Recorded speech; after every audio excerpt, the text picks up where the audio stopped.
എന്നടാ വൈക്കോല് നല്ല 2 പശുക്കൾ അല്ലേ? നല്ല തൊഴുത്ത് കാണും നമുക്ക് ആവേശം. കഴിച്ചോ നല്ല ഇളയ പുല്ല കഴിക്കടാ കുട്ടാ, കഴിക്കോ.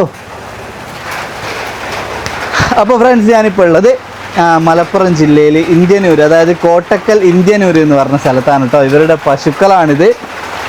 എടാ മൂരിയാ ഇത്? ഏതാ മൂരി? ഇത് മൂരി അതോ അത് പശുവാ? അത് പശു, ഇത് മൂരി. 2 പശുക്കൾ എന്ന് പറഞ്ഞ ഒരു അമളി ആയിപ്പോയില്ലേ? അപ്പൊ ഒരു പശു ഒരു മൂരിയാ? അത് പശു, അത് മൂരി. ഒരമളി പറ്റിയതാണ്.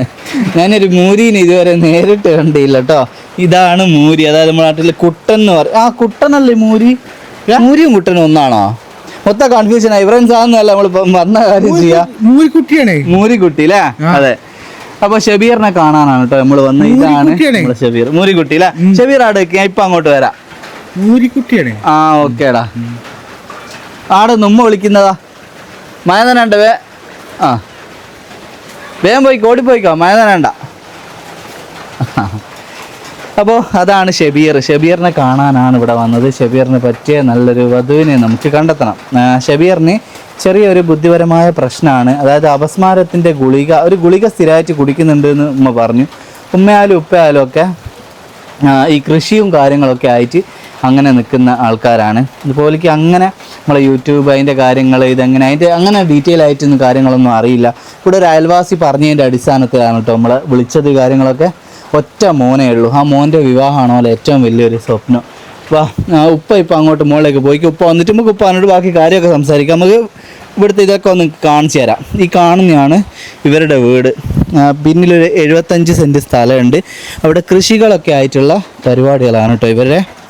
ഇത് കണ്ട ഈ തൊടിയിലെല്ലാം പിന്നെ വെറ്റിലേൻ്റെ കൃഷിയുണ്ട്, അടക്ക, കവുങ്ങ്, അങ്ങനെയൊക്കെ ആയിട്ട് പലതരത്തിലുള്ള കൃഷികളൊക്കെയാണ്. പിന്നെ തെങ്ങുണ്ട്. ഇതാ കണ്ടില്ല നിങ്ങൾ, വെറ്റില കൂട്ടിയിട്ട് കണ്ടോ? ഇതൊക്കെ ചന്തയിലേക്ക് നാളെ പോകാനുള്ളതാണ്. ഇങ്ങനെ കെട്ടാക്കിയിട്ട് വെറ്റില അതൊക്കെ ഇങ്ങനെ ചന്തയിൽ കൊണ്ടുപോവുക. അങ്ങനെ ഇവിടുന്ന് തന്നെയുള്ള വരുമാന മാർഗ്ഗങ്ങളാണ് ഇവർക്കുള്ളത്. ഓനായാലും ഉപ്പയായാലും ഒന്നും പുറത്ത് വേറൊരു പണിക്ക് പോയിട്ട് അങ്ങനെയല്ല, ഓരോ തൊടിയിലുള്ള കാര്യങ്ങൾ, കൃഷി കാര്യങ്ങളൊക്കെ ആയിട്ട് അങ്ങനെ കഴിയുന്നതാണ് കേട്ടോ. ഓക്കെ, ഇനി അവൻ്റെ ഉപ്പ വരട്ടെ, അവർ നമുക്ക് വെയിറ്റ് ചെയ്യാം. എന്നിട്ട് കാര്യങ്ങളൊക്കെ അവരോട് ഡീറ്റെയിൽ ആയിട്ട് സംസാരിക്കാം. ഉമ്മ ഇവിടെ ഉള്ളിലുണ്ട്. ഓക്കെ ഇക്കാ, ഇതാണ് കേട്ടോ നമ്മളെ ഷബീറിന്റെ ഉപ്പ. ഉപ്പാന്റെ പേരെന്താ? മരക്കാറ്. ബെത്തിലൊക്കെ ഇപ്പൊ മാർക്കറ്റ് ഉണ്ടോ? മാർക്കറ്റ് ഉണ്ട്. ഇതിനെത്ര? അല്ല, ഹോൾസെയിൽ വിലയൊന്നും പബ്ലിക് പറയുന്നില്ല. അതുപോലെ കച്ചവടത്തിന്റെ ഇതാണല്ലോ. നല്ല നേച്ചർ ഇല്ലേ? 50 ഉറുപ്പിട്ടു. ആണോ? അത് പറഞ്ഞാ 80 അത് തന്നെ. അപ്പൊ കൊറേ ഉണ്ടെങ്കിലാണ് നമുക്ക് അതിന്റെ ലാഭം അല്ലേ? ഇവിടെ എത്ര ബെത്തിലിന്റെ കൊറേ ഇതുണ്ടോ? എത്ര സ്ഥലത്താ? അതൊരു 40 സെന്റ് സ്ഥലത്തുണ്ട്. പിന്നാമ്പുറത്ത് കൂടുതൽ 40 സെന്റ് സ്ഥലത്തുണ്ട്. 40 സെന്റ്. മൊത്തം 40 സെന്റ് ആണോ ഉള്ളത്? അല്ല, അത് 75 സെന്റ് ഉണ്ട്. 2 സ്ഥലത്തായിട്ട്. മൊത്തം 75 സെന്റ് ഭാഗമായിട്ട്. ഇവിടെ 40ഉം വേറെ സ്ഥലത്ത് 35 അങ്ങനെ അല്ലേ? 75 സെന്റ്. അപ്പൊ ഇവിടെ നിങ്ങളെ പ്രധാന വരുമാന മാർഗം എന്ന് പറഞ്ഞാൽ കൃഷി തന്നെയാണ്. കൃഷി തന്നെ. തേങ്ങയോ അടക്കയോ വെറ്റിലയോ വേറെന്തേ ഉണ്ടോ? വെറ്റില, അടക്ക കുറഞ്ഞ തേങ്ങ, പിന്നെ പശുക്കളെ പാല്. അതെ. പിന്നെ അവനൊരു 1600 പെൻഷൻ കിട്ടുന്നുണ്ട്. എനിക്കും കിട്ടിയിട്ടുണ്ട് 1600 പെൻഷൻ കിട്ടി. അത് അവൾക്കും കിട്ടിയിട്ടുണ്ട്. അതെ. അപ്പൊ നമുക്ക് പുറത്തുനിന്ന് വേറെ ഒരു പണിക്കൊന്നും പോകേണ്ട ആവശ്യമില്ല. ഇപ്പൊ ഷബീറിനായാലും ഒരു പണീൻ്റെ ഒന്നും ആവശ്യമില്ല. ഇപ്പൊ കല്യാണ ആലോചനകളൊക്കെ നോക്കുമ്പോൾ പലരും ചോദിക്കുന്നവന് പണിയൊന്നും ഇല്ലാലോ എന്നുള്ളതാണ്. പക്ഷെ ഇവർക്ക് വരുമാന മാർഗ്ഗം ഉണ്ട്. വരുമാനം ഉണ്ടാകുക എന്നുള്ളതാണല്ലോ നമ്മൾ പനിക്ക് പോകുന്നത്. വളരെ കമ്മിയാണ്. അത് അതിലേക്ക് വരാം. അവന്റെ ബുദ്ധിമുട്ടുകളൊക്കെ നമുക്ക് ചോദിക്കേണ്ടതുണ്ട്. ഇപ്പൊ നമ്മള് പറഞ്ഞു വന്നതെന്ന് വെച്ചാൽ ഇവർക്ക് വരുമാന മാർഗത്തിനൊന്നും യാതൊരു ബുദ്ധിമുട്ടും ഇല്ല. ഇവിടെ കൃഷി കാര്യങ്ങളൊക്കെ ഉണ്ട്. അതിൽ നിന്ന് നല്ലൊരു മോശമില്ലാത്ത കഴിഞ്ഞു പോകേണ്ട നല്ല വരുമാന കാര്യങ്ങളൊക്കെ ഉണ്ട്. അപ്പൊ ഷബീറിന് എന്താ ശരിക്കും ബുദ്ധിമുട്ടുള്ളേ? ഓന് പിന്നെ എഴുതാനും വായിക്കാനും അറിയില്ല അല്ലേ? അറിയില്ല. സ്ഥിരമായിട്ടൊരു ഗുളിക കുടിക്കുന്നുണ്ട് അല്ലേ? അപസ്മാരം വന്നിനോ? എന്താ പറ്റിയ ശരിക്കും? അത് ചെറുപ്പം മുതൽ ഒരു അപസ്മാരം ഉണ്ടായിരുന്നു. അത് പിന്നെ ഡോക്ടറെ കാട്ടിയപ്പോ ഡോക്ടർ എന്താ പറഞ്ഞേ? അത് ഡോക്ടർ പറഞ്ഞു അത് ശരിയായിക്കോളും എന്ന് പറഞ്ഞ് തൽക്കാലം ഒരു ഇഞ്ചക്ഷൻ കൊടുത്താൽ അപ്പം മാറി. പിന്നെ അതൊരു കുറഞ്ഞ ദിവസം ഉണ്ടായ അപ്പം അതും മാറി. ഒരു കുറഞ്ഞ പനി കണ്ടല്ല അപ്പോൾ മാറി. ഇപ്പൊ ആ പ്രശ്നങ്ങൾ ഒന്നുമില്ല. അതെ. പഴയ കാലത്ത് ദേഷ്യം ഭയങ്കരമായിട്ട് ദേഷ്യം ഉണ്ടായിരുന്നു. ആ ദേഷ്യപ്പെടില്ല, ദേഷ്യമില്ല. ഇപ്പൊ ഞങ്ങളെ എന്ത് അനാവശ്യം പറഞ്ഞാൽ അത് പറയരുത് എന്ന് ഓൻ പറയും. ഞങ്ങളെ പഠിപ്പിക്കുക അങ്ങനെ പറയരുത്. അപ്പൊ ഓന് ഭക്ഷണം പുട്ട് വേണമെന്ന് പറഞ്ഞാൽ പുട്ട് തന്നെ ഉണ്ടാക്കണം. അതിപ്പോ ഉണ്ടാക്കണ്ട. പഞ്ചസാരട്ട് കാണാൻ കൊടുത്താൽ അവൻ തിന്നത്. ഇപ്പൊ വാശിയൊക്കെ മാറി. അതെ. അപ്പൊ പിന്നെ സ്കൂൾ തീരെ പോയില്ലേ ഷബീർ? തീരെ പോയി. എത്ര വരെയാടാ പഠിച്ചേ? എത്ര വരെയാ പഠിച്ചേ? സ്കൂളിൽ പോയിനോ? 7ാം ക്ലാസ് വരെയാ പഠിച്ചേ? ഉമ്മ ഉള്ളെന്ന് പറയാട്ടോ. 7 വരെയാണ് പോയത് എന്നൊക്കെ. പിന്നെ അതിനുശേഷം ബഡ്സ് സ്കൂളിൽ പോയിന്നില്ല? ബഡ്സ് സ്കൂളിലാണ് പോയത്. പഠനം വളരെ കമ്മിയാണ്. അപ്പോൾ നമുക്ക് ഷബീറിനെ മനസ്സിലാക്കുന്ന ഒരു പാർട്ട്ണറെയാണ് വേണ്ടത്. ഞാൻ പറഞ്ഞല്ലോ, അപ്പോൾ ഇവർക്ക് ഈ സോഷ്യൽ മീഡിയ പ്ലാറ്റ്ഫോമിലും അങ്ങനെയൊക്കെ വന്നുള്ള പരിചയം കാര്യങ്ങളൊന്നുമില്ല. ആദ്യമായിട്ടാണ് ഇങ്ങനെ ഒരു വീഡിയോൻ്റെ മുമ്പിലൊക്കെ ഉപ്പയാലും ഉമ്മയാലും ഒക്കെ വരുന്നത്. അപ്പോൾ അതിൻ്റെതായ പരിമിതികളൊക്കെ ഉണ്ടാവും. അതൊക്കെ നിങ്ങൾ തീർച്ചയായിട്ടും മനസ്സിലാക്കണം കേട്ടോ. പിന്നെ വേറെന്താ അവൻ്റെ ബുദ്ധിമുട്ടുകളുള്ള എല്ലാം തുറന്ന് പറഞ്ഞപ്പാ. അവൻ്റെ താടിയൊക്കെ വടിക്കലും അവൻ തന്നെ മുടി വെട്ടാൻ കൊണ്ടുപോകും. പിന്നെ നമ്മളൊരാൾ പഠിച്ചു കൊടുക്കേണ്ട ആവശ്യമില്ല. ഓന്റെ കാര്യങ്ങളെല്ലാം അവൻ ഒറ്റക്ക് ചെയ്യും. പിന്നെ അവന് വേറെ എന്തെങ്കിലും ബുദ്ധിമുട്ടായിട്ടുണ്ടോ?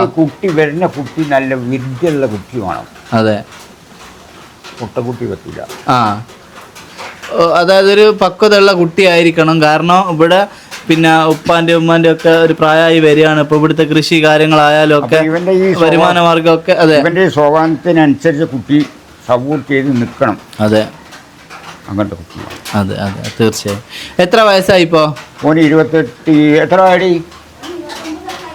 കറക്റ്റ് വയസ്സ് പറയണം കേട്ടോ. നേര് പറയണം. 29.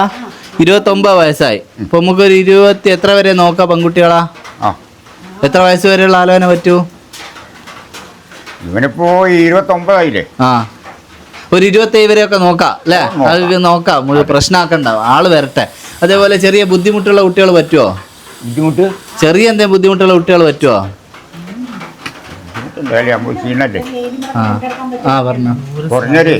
ദൂരമുള്ള സ്ഥലത്തൊന്നും വേണ്ട. അടുത്തുനിന്നാ വേണ്ടിയേ?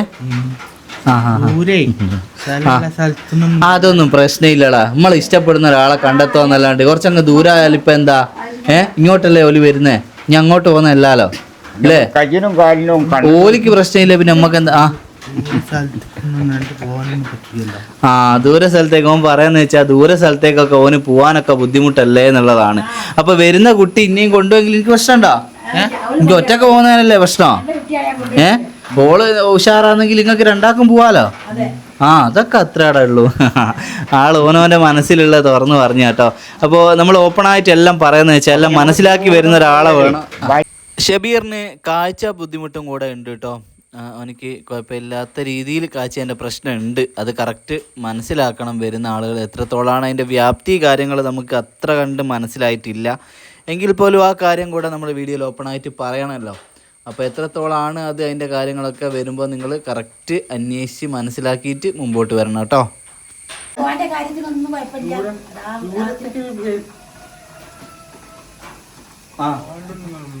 ദൂരം ഒന്നും കാണാനല്ല. അവന്റെ ചുണ്ടിന്റെ ഇവിടെ എന്താ?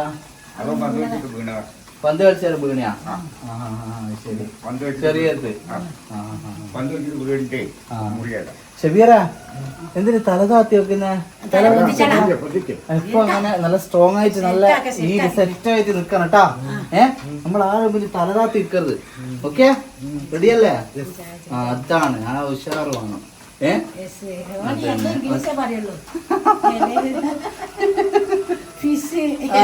മീന് ഫിഷ് ഇതൊക്കെ അറിയാലേ?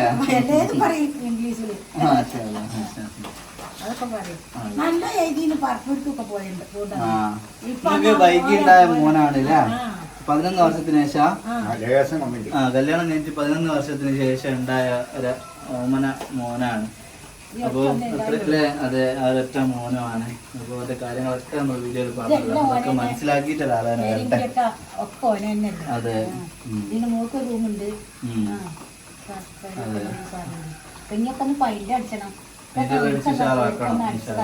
ഞങ്ങളിങ്ങനെ കരുതുന്നുണ്ട്. ഇങ്ങനെ ആ ഒരു ഒറ്റ അടിച്ചതാണ്, അടിച്ചിട്ടില്ല. പിന്നെ ഞങ്ങളിങ്ങനെ അപ്പോൾ ദൂരമൊന്നും പ്രശ്നമില്ല, നല്ലൊരാൾ വരട്ടെ, അത് തന്നെയാണ്. ഒരു 27 വയസ്സ് വരെയൊക്കെ നമുക്ക് നോക്കാം. പിന്നെ നിങ്ങൾ എന്തോ ഒന്ന് പറഞ്ഞല്ലോ നേരത്തെ, ഓൻ എന്തോ ഒരു സൗണ്ട് ഉണ്ടാക്കുന്ന ഒരു ബുദ്ധിമുട്ടുണ്ട് മാസത്തിലൊരിക്കൽ. കുറേ ദിവസം കുറച്ച് ദിവസം ആകുമ്പോൾ പള്ളിയിൽ മറിയാണ്. അതിപ്പോൾ ഇപ്പോൾ സമാധാനം ഇപ്പൊ ഫാറൂഖ് ഡോക്ടറെ കോട്ടക്കൽ മരുന്ന് ഫാറൂഖ് ഡോക്ടറെ ഇപ്പൊ അങ്ങ് കുറവായി. പള്ളിയിൽ മറിയാണ് എന്നറിയാം. അത് അപ്പൊ തന്നെ കുറച്ചാണ് മാറും ചോദിച്ചു. ഒരു മിനിറ്റ് ഒറ്റ മിനിറ്റ് അത് അപ്പൊ തന്നെയാണ് മാറും ചോദിച്ചു. പള്ളിയിൽ മറിച്ചില്ലാന്ന് അറിയാം. വേറെ ഒരു സോക്കടും ഇല്ല, ഒരു അസ്മാര സോക്കടോ മറിച്ചിലോ ഒന്നും ഇല്ല. അപ്പോൾ തീർച്ചയായിട്ടും നമ്മൾ വീഡിയോയിൽ ഉൾക്കൊള്ളിക്കുന്നതിന് ഒരുപാട് പരിമിതികൾ കാര്യങ്ങളുണ്ട്. അപ്പോൾ കൂടുതൽ അറിയേണ്ടവർ ഇങ്ങോട്ട് വന്നിട്ട് കറക്റ്റ് അന്വേഷിച്ചിട്ട് മാത്രം കല്യാണമായിട്ട് മുമ്പോട്ട് പോവുക. അപ്പോൾ ഇരു കൂട്ടരും നല്ലപോലെ അന്വേഷിക്കുക, നല്ലോണം അന്വേഷിക്കണം കേട്ടോ. ആലോചന വരുമ്പോൾ കല്യാണത്തിന് ശേഷമുള്ള ഒരു കാര്യത്തിന് എനിക്ക് യാതൊരുവിധ ഉത്തരവാദിത്വം ഉണ്ടാവില്ല. കോളുകൾ വരുമ്പോൾ നിങ്ങൾ അന്വേഷിക്കുക, നിങ്ങളെ നമ്പറാണ് കൊടുക്കുക. അപ്പോൾ ആൾക്കാർ വിളിക്കും പോലെ നാട്ടിലൊക്കെ പോയി അന്വേഷിക്കണം. ഓൻ്റെ കാര്യങ്ങളെല്ലാം തുറന്ന് പറയണം. എല്ലാം പറഞ്ഞ് നമ്മളിപ്പോൾ എല്ലാം പറഞ്ഞിരിക്കുക, എന്തേ പറയാൻ വിട്ടുപോയിക്കൊന്നും ഇല്ലല്ലോ, എല്ലാം പറഞ്ഞില്ലേ? ആ കോളൊക്കെ വരുമോ? ചെറിയ ഫോണ് മതി, വലിയ ഫോണൊന്നും വേണ്ട. അത് മതി. ഇപ്പൊ അതിനായിട്ട് നിങ്ങൾ ഫോണൊന്നും എടുക്കണ്ട. അതൊന്നും പ്രശ്നമൊന്നും അത് കുഴപ്പമില്ല. അപ്പോൾ അന്നും പ്രശ്നമില്ല, അന്നൊരു കുഴപ്പമില്ല. അപ്പോൾ ഒറ്റ മോനാണ്. അപ്പോൾ ഉമ്മാന്റെ ഉപ്പാന്റെ ഏറ്റവും വലിയ ടെൻഷനാണ് അവന്റെ കല്യാണം നടക്കുക എന്നുള്ളത്. ഈ ഒരു സങ്കടം മാത്രമേ ഉള്ളൂ. ഓന് നമ്മളെ കാലം കഴിഞ്ഞ ഒരാൾ വേണ്ടേ, നമ്മളെ പെരിക്ക് ഒരാൾ വേണ്ടേ, ഇതൊക്കെ കൊണ്ടെടുക്കാനും അവന് ഒരു വെള്ളം ഉണ്ടാക്കി കൊടുക്കാനും ആൾ വേണ്ടേ. ആ ഒരൊറ്റ വിഷമം മാത്രമേ ഉള്ളൂ. അതിനെ ഞാൻ ഇവിടെ ഒരു കുണ്ടി വന്നാൽ ഞങ്ങൾ നല്ല മാതിരി നോക്കും പറ്റും. നല്ല മാതിരി ഓനെ നോക്കണ മാതിരി നോക്കും. ഓനെ ഏത് കോലത്തിലാണ് ഒന്ന് കുറേ കഴിഞ്ഞിട്ടുണ്ടായതാണ്. ഒരു 10-12 കൊല്ലം ഉണ്ടായതാണ്. ആ ഒറ്റ ഒന്നേ ഉണ്ടായുള്ളൂ, പിന്നെ ഉണ്ടായില്ല. എന്താ ചേച്ചിന് നമുക്ക് അള്ളാഹ് വീഴ്ചിട്ടില്ലായിരിക്കും എല്ലാം തേച്ചാ. അപ്പോൾ ഓനെ കജിനോടത്തോളം ഓനെ സ്കൂൾക്കൊക്കെ പറഞ്ഞാൽ ഇപ്പോഴും ആ സ്കൂൾക്ക് പോകുന്നുണ്ടായിരുന്നു. ഇപ്പോഴും ആ കൂരിയാട്ടിക്ക് പോകും, ആ പഠിച്ച സ്കൂൾക്ക് പോകും. അവിടെ ഒരു പണി 18 വയസ്സായ കുട്ടികൾക്ക് പണി പഠിപ്പിച്ചിട്ടുണ്ട് പറഞ്ഞിട്ട് അവിടെ മോൾക്കൊക്കെ ഉണ്ടാക്കുന്നുണ്ട്. എന്നാൽ പണി പഠിപ്പിച്ചാൽ ഉണ്ടാകുക എന്നറിയില്ല. അവിടെ അങ്ങനെ ഏറി ജാസ്തിയായി വരികയാണ്. ഒക്കെ അങ്ങനെ ആയപ്പോൾ അവിടെ കൊണ്ട് ചേർത്തതാണ്. അപ്പോൾ പോയാൽ തുടങ്ങിയിട്ട് ഇപ്പോൾ കൈത്തൊഴിലുള്ളൊരു കുട്ടീനെ കിട്ടുമോ? അത് തുന്നപ്പണി തുന്നപ്പണി അറിയുന്ന കുട്ടീനെയാ? എന്തെങ്കിലും കൈത്തൊഴിലോ? ഇവിടെ ഉണ്ട്, മിസ്സിയുണ്ട്, ഇവിടെ മിസ്സിയുണ്ട്. ഞാൻ അടിച്ചു, ഞാൻ എന്തൊക്കെ അടിച്ചു. അത് നമ്മൾ ഈ നമ്പർ കൊടുക്കുമ്പോ ആളുകൾ ഇങ്ങോട്ട് വിളിക്കും നിങ്ങളാ. അപ്പൊ അത് കണ്ടിട്ട് നിങ്ങൾ അന്നേരം നോക്കി സെലക്ട് ചെയ്താൽ മതി കേട്ടോ. അപ്പൊ നമ്മള് ഇപ്പൊ ഈ പിന്നെ അടക്കയും കൃഷിയും കാര്യങ്ങളെല്ലാം നമുക്ക് കഴിയാനുള്ള വരുമാന മാർഗമൊക്കെ ഇതിൽ നിന്ന് കിട്ടുന്നില്ലേ? ഫ്രണ്ട്സ്, കാര്യങ്ങളൊക്കെ നിങ്ങൾക്ക് ബുദ്ധിമുട്ടുണ്ടാവുമെന്ന് വിചാരിക്കുന്നു. അപ്പോൾ നമ്മൾ ഇവരുടെ ചുറ്റുപാട് കാര്യങ്ങളൊക്കെ നിങ്ങൾക്ക് കാണിച്ചതാണ്. അപ്പോൾ ഒക്കെ മനസ്സിലാക്കിയിട്ട് നല്ലൊരു ആലോചന വരട്ടെ. ചെറിയ ബുദ്ധിമുട്ടൊന്നും വിഷയമില്ല. ഓനെ നോക്കുന്ന ഒരാളായാൽ മതി, ഓനെ മനസ്സിലാക്കുന്ന ഒരാളായാൽ മതി. ഓന് കാര്യങ്ങൾ മനസ്സിലാവാത്ത വിഷയമൊന്നുമില്ല. ഓനിക്കൊക്കെ മനസ്സിലാവുന്നതും ചോദിക്കുന്നതും പറയുന്നതും ഒക്കെ ഉണ്ട്. പിന്നെ അവൻ്റെ ചെറിയ ചില ബുദ്ധിമുട്ടുകളാണ്. അപ്പോൾ വരുന്ന ആൾ അത് മനസ്സിലാക്കിയാൽ വേറെ ഒരു പ്രശ്നമില്ല. സാമ്പത്തികമായിട്ട് ഇവർക്ക് അങ്ങനെ ബുദ്ധിമുട്ട് കാര്യങ്ങളൊന്നുമല്ല. ഒരു കഴിഞ്ഞ് പോകാനുള്ളതൊക്കെ കൃഷിയിൽ നിന്നൊക്കെ കിട്ടുന്നുണ്ട്. തേങ്ങ ഉണ്ട്, അങ്ങനെയൊക്കെ ഉണ്ട്. 75 സ്ഥലം മൊത്തത്തിലുണ്ട്. ഇവിടെ ഒരു 40 പിന്നെ അതൊക്കെ ആയിട്ട് നിങ്ങൾ കണ്ടല്ലോ. ഈ കൃഷിയാണ് ഏറ്റവും നല്ല. ഇപ്പം നമുക്ക് സ്വന്തമായിട്ട് കൃഷി കാര്യങ്ങളൊക്കെ ഉണ്ട്. നമ്മൾ പുറത്ത് പോകേണ്ട ആവശ്യമൊന്നും ഇല്ല പണിക്ക്. ഇപ്പോൾ ഇവരൊന്നും പുറത്ത് പണിക്ക് പോയിട്ട് കഴിയുന്നവരല്ല. കാലങ്ങളായിട്ട് കൃഷി കാര്യങ്ങൾ ചെയ്ത് അങ്ങനെ പോകുന്നവരാണ്. അപ്പോൾ അതിനൊക്കെ ഉള്ളൊരു സപ്പോർട്ടുള്ള ഒരാൾ, പിന്നെ ഓൻ്റെ കൂടെ നിൽക്കുന്ന ഒരാൾ, അങ്ങനെയുള്ള ഒരാൾ വരട്ടെ. ഒരു 27 വയസ്സ് വരെയൊക്കെ നമുക്ക് നോക്കാം. മാക്സിമം നിങ്ങൾ കോൺടാക്റ്റ് ചെയ്യാമെന്ന് മാത്രം പറയട്ടെ. ബാക്കി കാര്യങ്ങളൊക്കെ നേരിട്ട് തന്നെ വിളിച്ച് സംസാരിക്കുക. എന്തെങ്കിലും കൺഫ്യൂഷൻ ഉണ്ടെങ്കിൽ വന്ന് സംസാരിക്കുക. ഇനിയിപ്പോൾ കൂടുതൽ എൻ്റെ എന്താ ബുദ്ധിമുട്ട് എന്നൊക്കെ നിങ്ങൾ അറിയാൻ ശ്രമിക്കണം. ഡോക്ടറുടെ കൗൺസിലിംഗ് ആണെങ്കിലൊക്കെ ചെയ്യണം. നമുക്കിവിടെ വരുമ്പോൾ ഇവരെ കാണുമ്പോഴുള്ള ആ പരിചയം മാത്രമേ ഉള്ളൂ. ബാക്കി നിങ്ങൾ തന്നെയാണ് ചെയ്യേണ്ടത്. ഞാൻ പറഞ്ഞ പോലെ എനിക്ക് യാതൊരുവിധ ഉത്തരവാദിത്തം കാര്യങ്ങളൊന്നും ഉണ്ടാകില്ല. മാക്സിമം ഷെയർ ചെയ്യുക, കൂടെ നിൽക്കുക എന്ന് മാത്രം എല്ലാവരോടും റിക്വസ്റ്റ് ചെയ്തുകൊണ്ട് നമ്മൾ ഈ വീഡിയോ നടത്തുകയാണ്. നമുക്ക് അടുത്ത വീഡിയോയിൽ ഇതേപോലെയുള്ള മറ്റൊരാളുടെ വിവാഹ വിശേഷങ്ങളായിട്ട് വീണ്ടും കാണാം. ബൈ.